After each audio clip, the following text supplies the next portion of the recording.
Hay una escena en la película The Empty Man en la que el protagonista llama a la mujer que cree es su mejor amiga. Una persona con quien compartió dolor, secretos, momentos que definen quién eres.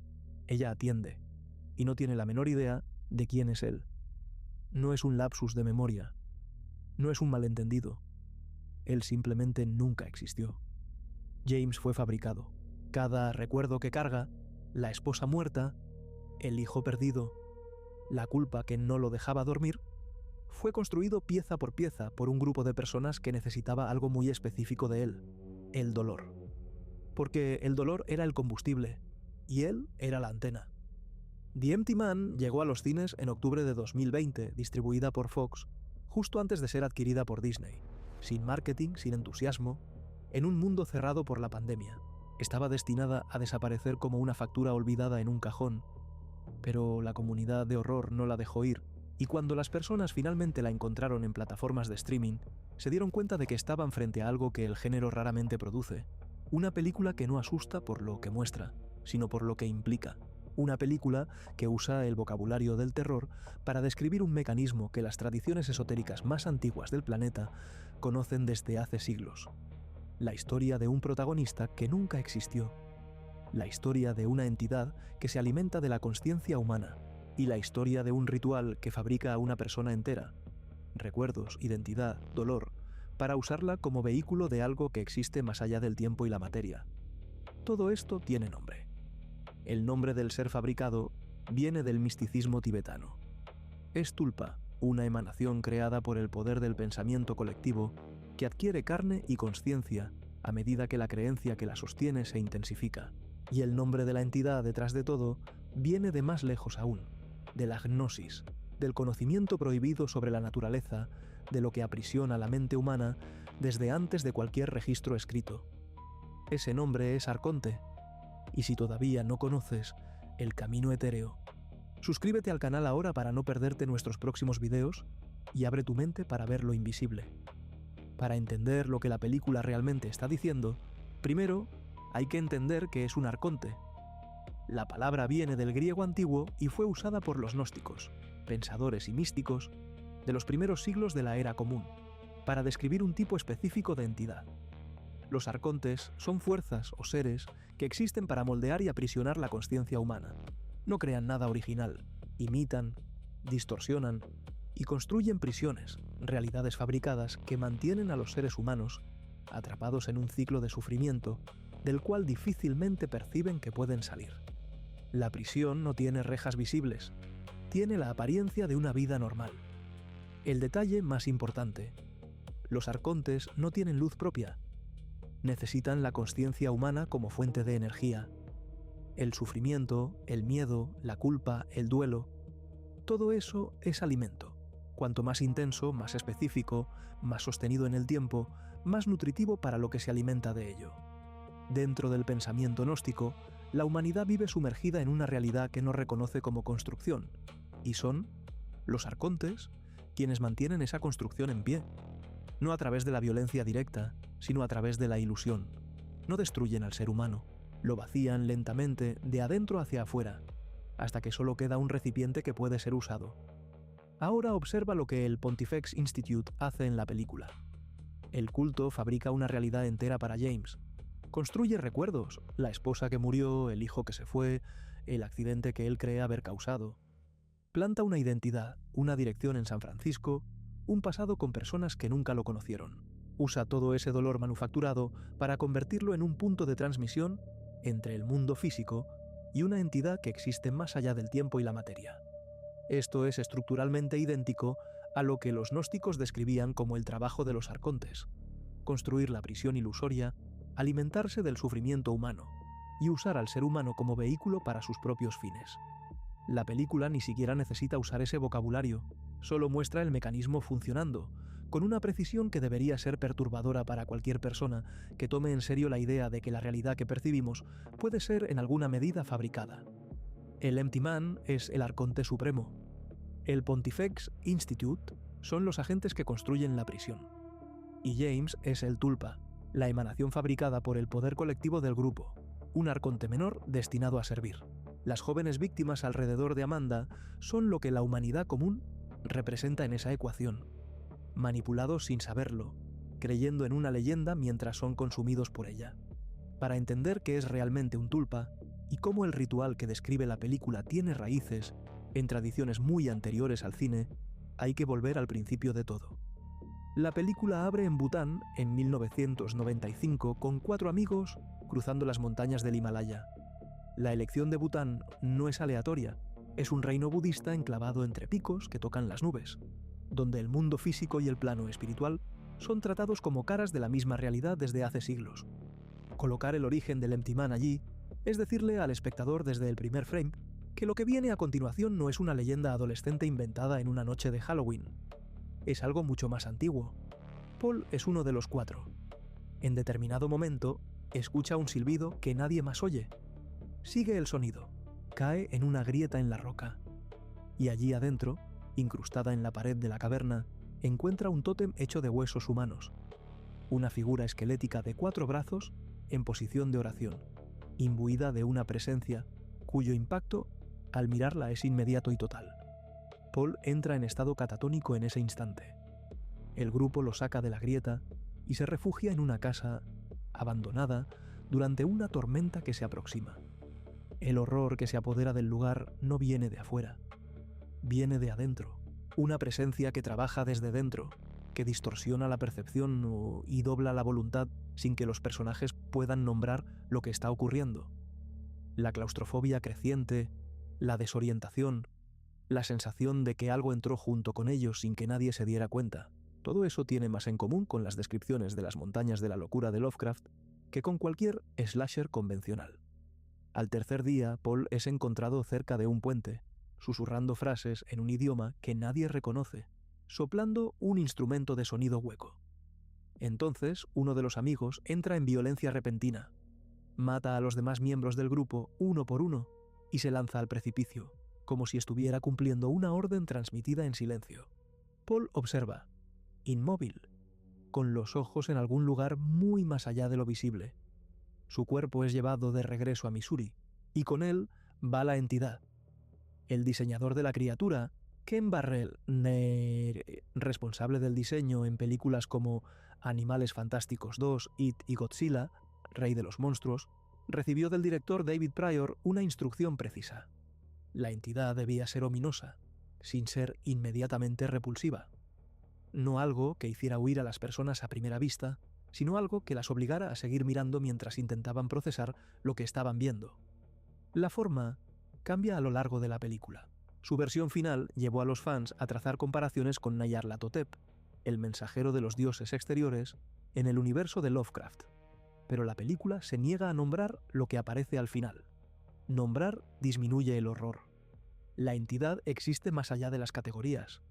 La inmortalidad del Empty Man funciona a través de huéspedes sucesivos, siglos de existencia garantizada al habitar a un ser humano tras otro, usando a cada uno hasta el límite físico y luego buscando al siguiente. No es la inmortalidad de una criatura que no puede morir. Es la inmortalidad de una fuerza que nunca depende de una única forma para seguir existiendo. Trasciende cualquier instancia.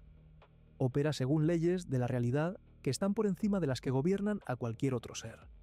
Paul fue el huésped durante décadas, pero Paul estaba muriendo. El culto necesitaba a alguien nuevo. La palabra tulpa viene del tibetano sprulpa, emanación o aparición dentro de un contexto mágico. Sus raíces están en las tradiciones prebudistas del Tíbet, en el Bon, una forma religiosa arcaica centrada en prácticas oraculares y técnicas de trance. Con la llegada del budismo tántrico, esas prácticas se entrelazaron con el nuevo sistema y surgieron leyendas sobre maestros capaces de proyectar formas ilusorias y entes energéticos a través de prácticas contemplativas. El punto central del misticismo tibetano es este. Toda apariencia es una creación mental, y los yogis se entrenan para manipular ese poder creativo de la realidad. El concepto llegó a Occidente a principios del siglo XX a través de Alexandra David Nell, exploradora y escritora francesa que viajó por el Tíbet entre 1911 y 1924, convivió con lamas y yogis y entró disfrazada de mendiga a la ciudad prohibida de Lhasa, convirtiéndose en la primera mujer occidental en pisar la capital tibetana. En su libro Magia y Misterio en el Tíbet, de 1929, describió a los tulpas como formaciones mágicas generadas por intensa concentración de pensamiento, y relató algo que le ocurrió a ella misma. Tras meses de meditación intensa, manifestó la visión de un monje bonachón que comenzó a acompañarla en sus campamentos. Al principio era una figura amigable. Con el tiempo la entidad empezó a cambiar. Adelgazó. El semblante se volvió serio. Comenzó a tomar iniciativas que Alexandra no había programado. Se volvió inquietante. Ella intentó disolverla mediante rituales y relató que el proceso fue difícil, que la forma de pensamiento resistió con una consistencia que iba más allá de cualquier alucinación simple. El detalle más perturbador del relato. Otras personas también llegaron a percibir la presencia del monje. Sin ninguna preparación o sugestión previa, personas alrededor de Alexandra reportaron la presencia del monje. Lo que había comenzado como una creación estrictamente interna había cruzado algún límite y empezado a existir más allá de lo meramente subjetivo. Ahora hay que distinguir el tulpa de lo que la película realmente describe. Porque el Pontifex Institute no está creando un tulpa individual, está creando algo de mayor escala, un egregor. Mientras el tulpa es una creación de la mente individual, el egregor nace de la mente colectiva. Cuando un grupo concentra energía emocional y mental en un mismo punto durante el tiempo suficiente, el resultado es una presencia que comienza a existir independientemente de cualquier miembro individual del grupo. Religiones, ideologías, movimientos enteros funcionan como máquinas de crear y alimentar egregores. La devoción colectiva los alimenta, y cuanto más intensa y sostenida es esa devoción, más densa y autónoma se vuelve la entidad resultante, hasta que desarrolla una existencia que persiste independientemente de cualquiera de los miembros que la generaron. El Pontifex Institute es exactamente eso, una máquina colectiva de crear egregores, con un objetivo que va más allá de cualquier culto convencional. No está cultivando una presencia espiritual para guiar a sus miembros, está fabricando a un ser humano completo, con recuerdos, identidad y el sufrimiento correcto, para que sirva como vehículo físico de un arconte. ¿Qué realidad están construyendo nuestros pensamientos en este mismo momento? Ahora necesitamos tu ayuda. Dale like al video para abrir la opción de impulsar el video dando hype. Eso ayuda a YouTube a recomendarlo a más personas y contribuye al crecimiento de nuestro canal. Bloque 4, Missouri, 2018, La trampa. Ya estaba tendida. James. La Sombra es un ex-detective que vive solo y carga el peso de una tragedia. Su esposa Allison y su hijo Henry murieron en un accidente de auto un año antes. Él se siente responsable porque ese día estaba con Nora, su vecina, con quien tenía una aventura. Esa combinación de duelo, culpa y traición es lo que define quién es. Ese peso fue diseñado. La hija de Nora, Amanda, desaparece. James comienza a investigar. Encuentra un mensaje escrito con sangre en el espejo del baño. El Empty Man me hizo hacerlo. Los amigos de Amanda habían realizado un ritual en un puente local días antes, soplar dentro de una botella vacía, y estaban muriendo en circunstancias que la policía clasifica como suicidio. Cada víctima, en los últimos segundos de consciencia, usa lo que le queda de control motor para escribir la misma frase. Como si la entidad quisiera ser documentada. Como si el miedo necesitara expandirse. Más creencia, más energía, más combustible para lo que existe detrás de la leyenda. James va hundiéndose en la investigación hasta encontrar el Pontifex Institute. El culto, liderado por el carismático Arthur Parsons, se presenta con el vocabulario de una organización espiritual de desarrollo personal. Jerga de propósito y unidad, un espacio donde personas emocionalmente perdidas encuentran pertenencia.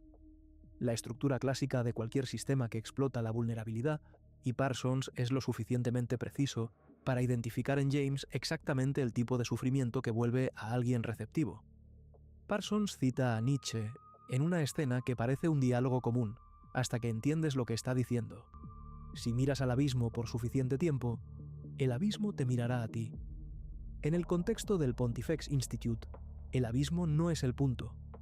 El acto de convocar a algo para que mire de vuelta es lo que importa. James, como veremos, es literalmente el abismo convocado, creado para mirar de vuelta. El nombre de la sociedad lleva la fórmula en el propio latín.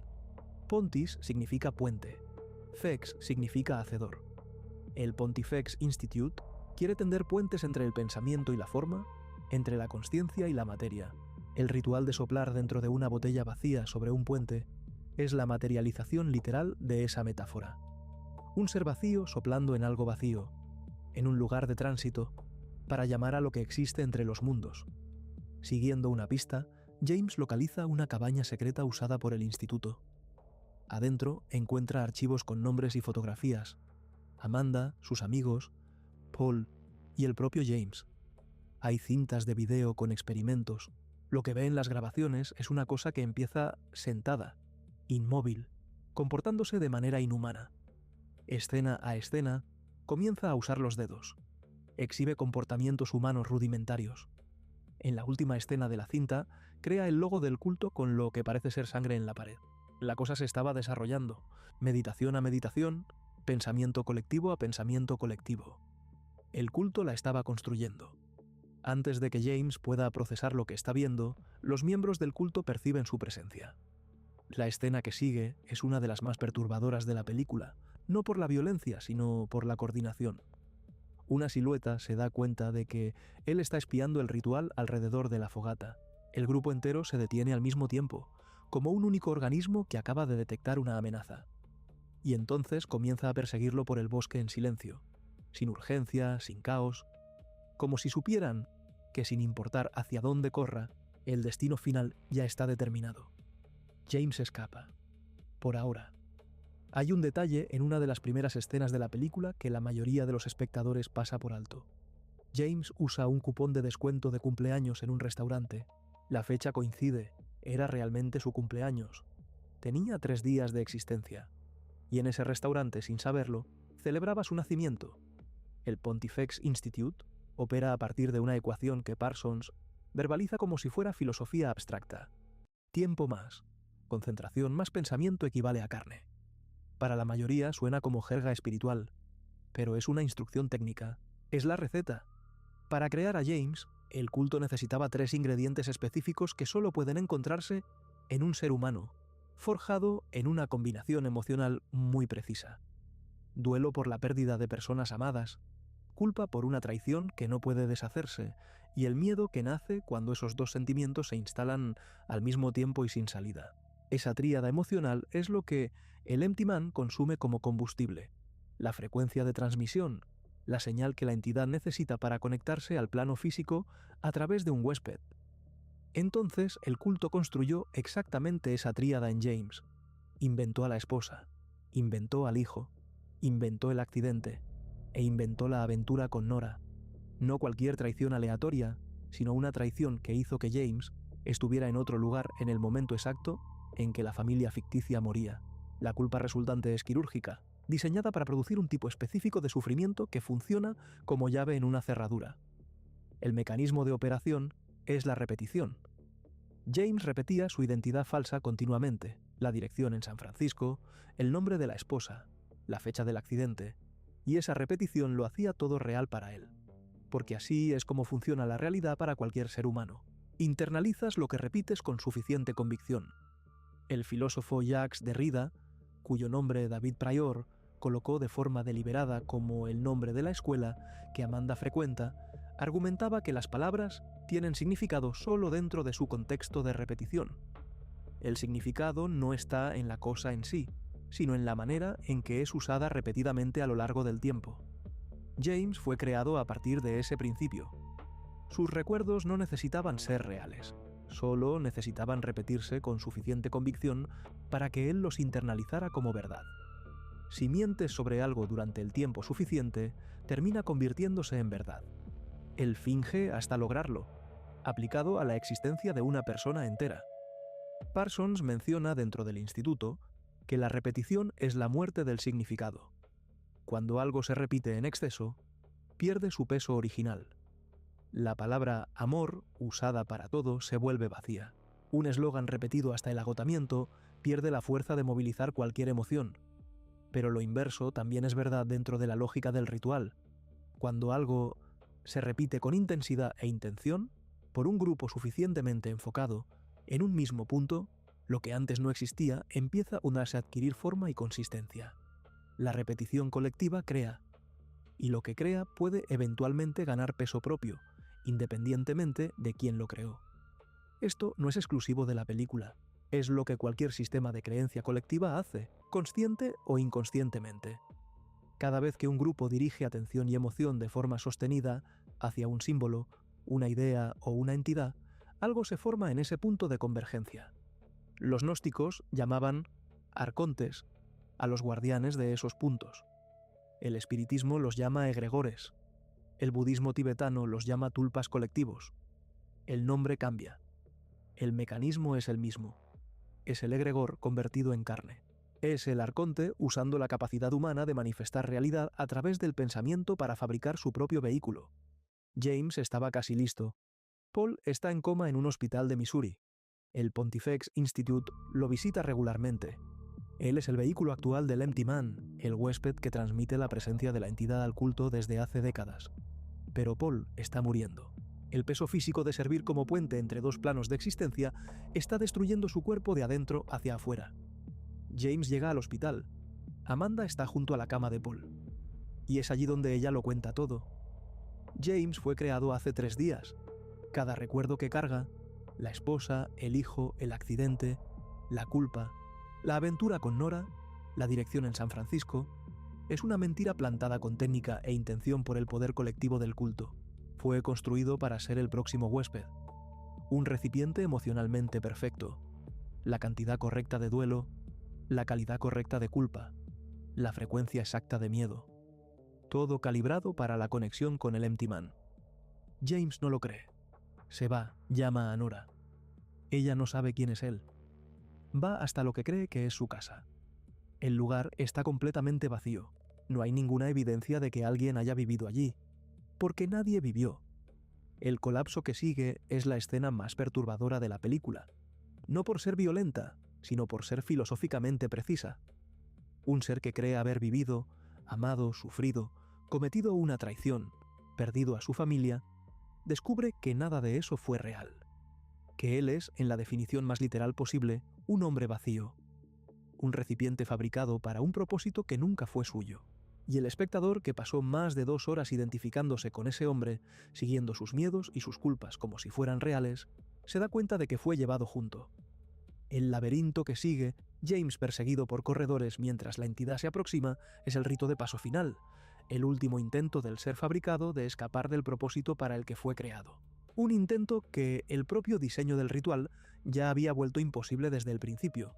Hay 2 detalles en la escena final que la película deja para quien presta atención. Cuando James se enfrenta a Paul en el hospital, la cámara encuadra el momento en el ángulo exacto de lo que las tradiciones espirituales llaman tercer ojo, el punto entre las cejas, asociado a la apertura de la percepción más allá de la realidad física, la apertura de una consciencia hacia algo que la trasciende por completo. Y el patrón de sangre que se forma en la pared tras ese momento es idéntico al logo que la cosa de las cintas del Pontifex Institute creó durante su proceso de desarrollo. James, en el acto final, produjo el mismo patrón que el culto había documentado en las grabaciones. Completó el ciclo. Cumplió exactamente el propósito para el que fue creado, de la manera exacta que el ritual había previsto. El personal del hospital se arrodilla ante él mientras la pantalla se oscurece. El arconte tiene un nuevo vehículo. El ritual ha concluido. Si llegaste hasta aquí y sientes que todo esto tiene sentido, suscríbete al canal y activa las notificaciones. Y no olvides darle ese hype al video. The Empty Man aterra por una razón que la mayoría de las películas de horror nunca alcanza. La lógica interna funciona fuera de las pantallas. Observa el contraste que la película dibuja entre Bután y Missouri. En Bután, el encuentro con el Empty Man ocurre en un lugar de densidad espiritual real, en un contexto de siglos de tradición y respeto por lo que no puede verse. Allí la presencia de la entidad fue descubierta en un ritual de gran seriedad, en un tótem de huesos ancestrales, en un valle remoto donde el silencio tiene peso. En Missouri la misma entidad aparece como leyenda urbana adolescente, soplar en una botella sobre un puente, una broma de Halloween entre amigos.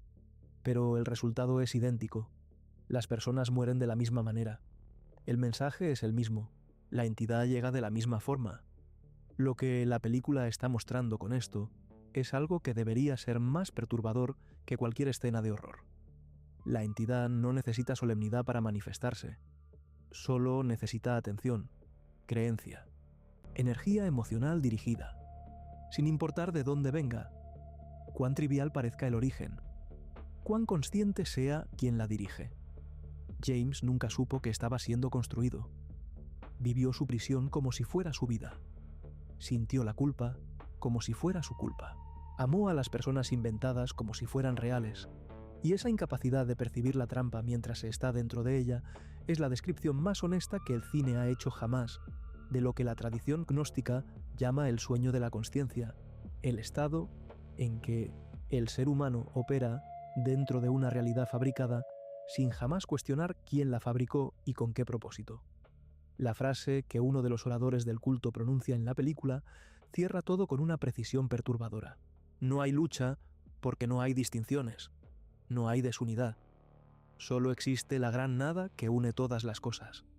Lo que eso describe, en un vocabulario disfrazado de espiritualidad, es el borramiento de la consciencia individual, el fin del yo como entidad separada y autónoma, el vaciamiento completo.